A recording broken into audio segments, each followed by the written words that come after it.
Hvala lepa, hvala za vašo udeležbo. Želim predstaviti prvi ukrep poslanske skupine Nove Slovenije proti uvedbi pravih davčnih blagajn, kot jih pač želi uvesti vlada Republike Slovenije. Rad bi spomnil, da je vlada Mira Cerarja že pred časom napovedala, da bo davčne blagajne uvedla s 1.9.2015. In vlada je dejansko tudi uvedbo davčnih blagajn označila kot nekak osrednji ukrep v boju proti sivi ekonomiji. Zakaj sem omenil in poudaril prave davčne blagajne? Zaradi tega, ker je naša vlada in seveda tudi koalicija konec leta 2012 sprejela novelo zakona o davčnem postopku, ki v 10. členu uvaja tako imenovane virtualne davčne blagajne. Minister Čufer je potem spisal pravilnik, kako te virtualne davčne blagajne morajo delovati, in ta pravilnik je stopil v veljavo s 1. julijem 2013. Zdaj prvi ukrep Nove Slovenije proti uvedbi pravih davčnih blagajn je sklic nujne seje Odbora za finance in monetarno politiko. Zahtevo za sklic nujne seje smo mi vložili v petek 30. januarja. Povabili smo seveda strokovno javnost, predstavnike malega gospodarstva, trgovinske zbornice, predstavnike finančne uprave Republike Slovenije, predstavnike vlade, predstavnike Ministrstva za finance in tako naprej. Kaj želimo na tej seji? Na tej seji Odbora za finance mi želimo odpreti strokovno razpravo in soočiti argumente za uvedbo davčnih blagajn in proti uvedbi davčnih blagajn. Mi tudi predlagamo sklep, da vlada opusti idejo o uvedbi davčnih blagajn. Zdaj morda v nadaljevanju nekaj zelo preprostih izračunov. Pri predpostavki, da je v Sloveniji sive ekonomije približno za 4 milijarde evrov, ta številka je velikokrat tako v zraku, in če vlada resno misli z uvedbo davčnih blagajn se boriti proti sivi ekonomiji, potem mora sivo ekonomijo najmanj razpoloviti. Se pravi, spraviti iz 4 na 2 milijardi evrov. Po zelo preprostem in poenostavljenem izračunu to pomeni, da bi vlada samo iz naslova davka na dodano vrednost morala dobiti za 400 milijonov evrov več davčnih prihodkov v proračun Republike Slovenije. Na drugi strani pa Ministrstvo za finance pravi, da bo s tem sistemom uvajanja davčnih blagajn, kot je zdaj predstavljen, vlada v proračun dobila od 50 do 100 milijonov več. In naša ocena je, da je ta ukrep prenizek, da so učinki prenizki in da se pravzaprav ne splača vznemirjati malega gospodarstva in seveda tudi trgovinskih organizacij in vseh tistih, ki poslujejo z gotovino in s plačilnimi karticami.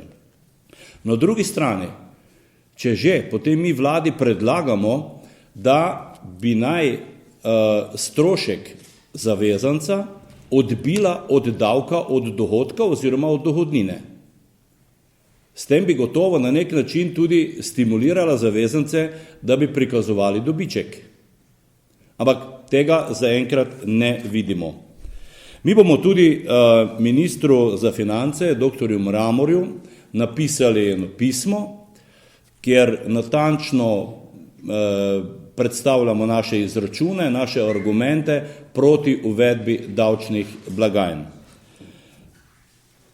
To pismo bo minister prejel še v tem tednu, gotovo pa pred sejo Odbora za finance, ki smo jo zahtevali. Mi v Novi Sloveniji, kot veste, smo pred lanskimi volitvami pripravili dober gospodarski program, rekli smo nižji davki, enostavni postopki, odprto gospodarstvo in uvedba davčnih blagajn gotovo ne pomeni zmanjšanje birokracije predvsem pri malem gospodarstvu.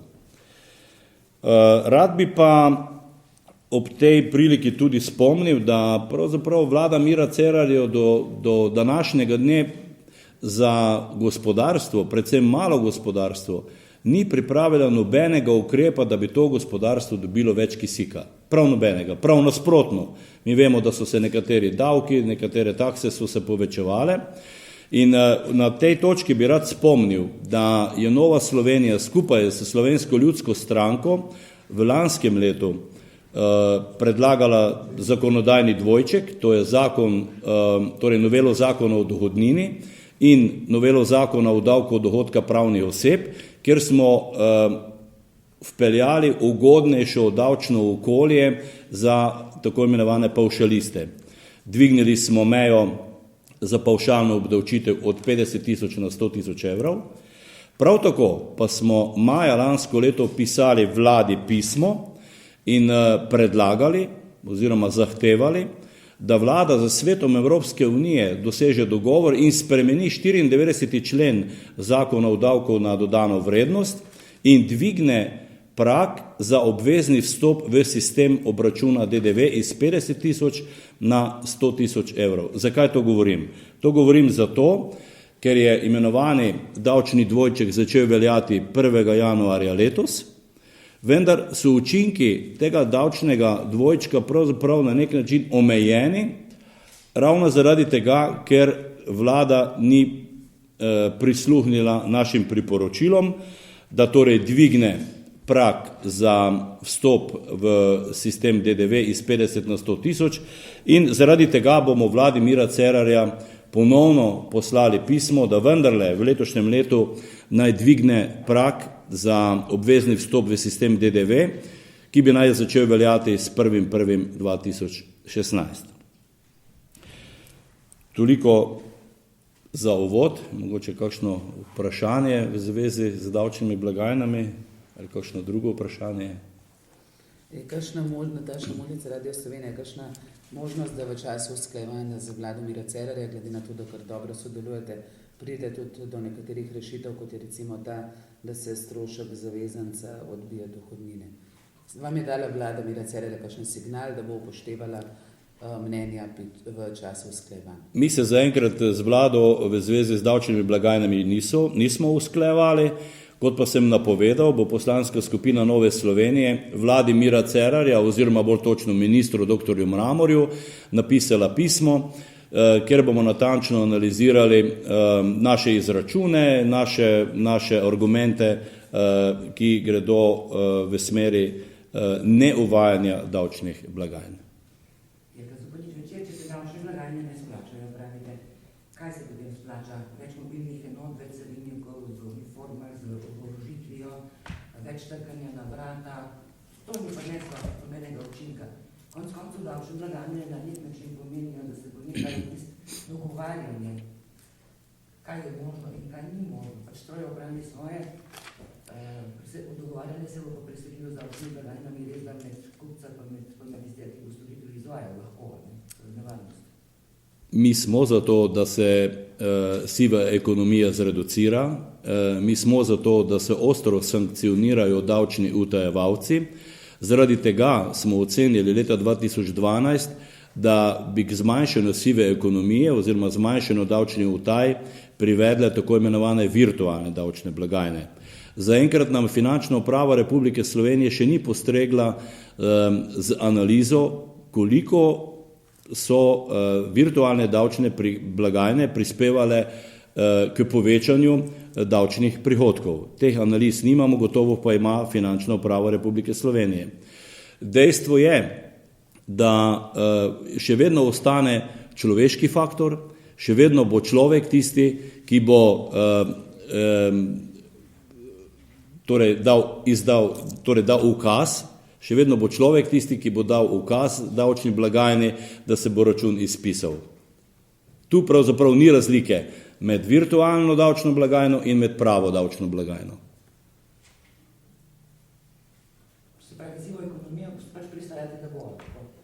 Ne, mi ne pristajamo, da siva ekonomija bo, mislim pa, da bi se morali, kar se tiče kazni, nekoliko zgledovati tudi po razvitih evropskih državah, ki se lahko pohvalijo z relativno nizko sivo ekonomijo. Najbrž bi bilo na tem področju potrebno povečati kazni za davčne utajevalce. Ni problem, poglejte, kar je ključno. Zdaj, davčne blagajne dejansko bodo uvedene, če bodo uvedene, za registrirane poslovne subjekte, za SP-je, za DOO-je in druge gospodarske družbe. Davčnih blagajn ne bodo imeli fušari oziroma šušmari, kot jim po domače povemo, kot jih po domače imenujemo. In tu je zdaj problem. Ko bodo davčne blagajne, če bodo uvedene, bodo seveda kontrole iz pisarn Finančne uprave Republike Slovenije. Fušarjev pa se ne da opazovati iz pisarn, zato je pa potrebna inšpekcija na terenu. Ampak v tem materialu, ki so ga pripravili, nič ne govori o tem, da bodo odpuščali carinike ali pa inšpektorje in da se bo ta nadzor znižal in da ne bo več sestavljanje 56% ljudi, ki nadzirajo.